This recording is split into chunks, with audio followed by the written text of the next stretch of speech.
आज हम बात करने वाले हैं भारत की सबसे पुरानी पर्वत श्रृंखला अरावली की। लेकिन ये कोई ज्योग्राफी की क्लास नहीं है, ये एक ऐसी कहानी है जो सच में हैरान कर देती है, क्योंकि इसमें एक पूरी की पूरी पर्वत श्रृंखला को नक्शे से ही मिटाने की तैयारी हो रही है। हाँ, सवाल सुनने में ही कितना अजीब लगता है ना कि भाई कोई पहाड़ कैसे गायब हो सकता है।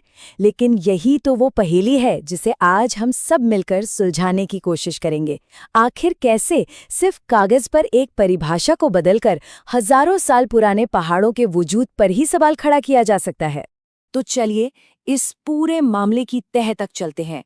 पर देखिए, इस विवाद को समझने से पहले ये जानना बहुत बहुत जरूरी है कि आखिर अरावली हमारे लिए इतनी खास क्यों है, इसका इतना महत्व क्यों है। आप बस कल्पना कीजिए इसके फैलाव की पूरे 692 किलोमीटर। ये कोई छोटी मोटी पहाड़ी नहीं है।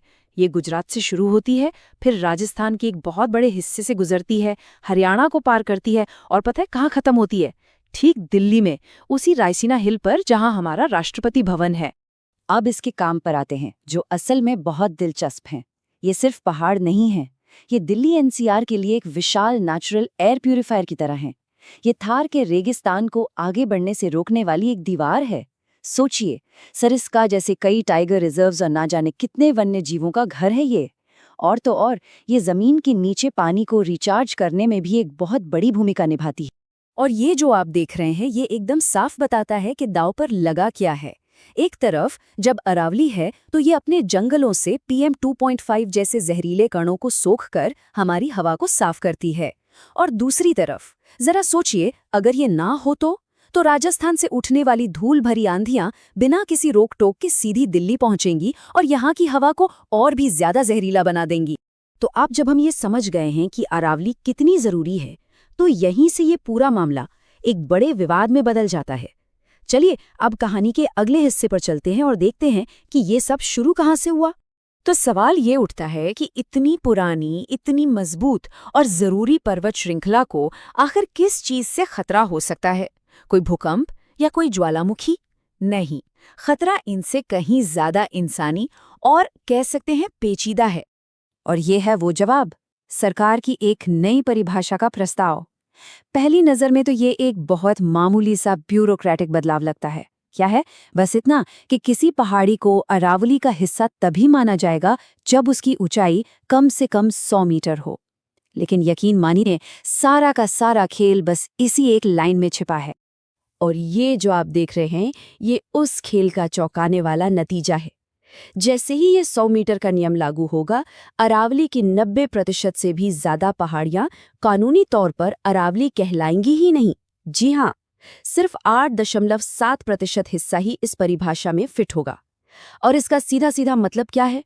मतलब ये कि बाकी का 91.3% हिस्सा माइनिंग, रियल एस्टेट और कंस्ट्रक्शन के लिए पूरी तरह से खुल जाएगा। तो सबसे बड़ा सवाल ये है कि ये खेल काम कैसे करता है। देखिए, दुनिया भर में साइंटिफिक तरीका यह है कि ऊंचाई हमेशा मीन सी लेवल से नापी जाती है, जो कि एक फिक्स्ड पॉइंट है। लेकिन इस नई परिभाषा में कहा गया है कि ऊंचाई आसपास के क्षेत्र से नापी जाए। अब ये आसपास का क्षेत्र क्या है, इसे कौन तय करेगा?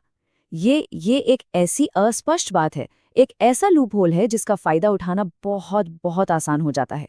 तो जाहिर है, अब सवाल यही उठता है कि इस परिभाषा को बदलने की जरूरत ही क्यों पड़ी? आखिर इससे फायदा किसे हो रहा है और इसकी असली कीमत कौन चुकाने वाला है? ये एक बहुत ही सीधा और जरूरी सवाल है। जब प्रकृति का इतना बड़ा और अहम हिस्सा दांव पर लगा हो, तो ये पूछना तो बनता है कि इस बदलाव के पीछे आखिर किसका इंटरेस्ट है। और ये टेबल इस टकराव को बिल्कुल आईने की तरह साफ कर देती है। एक तरफ है फायदा उठाने वाले, mining industry, construction sector, real estate developers, जिन्हें इन पहाड़ों तक कानूनी पहुंच मिल जाएगी।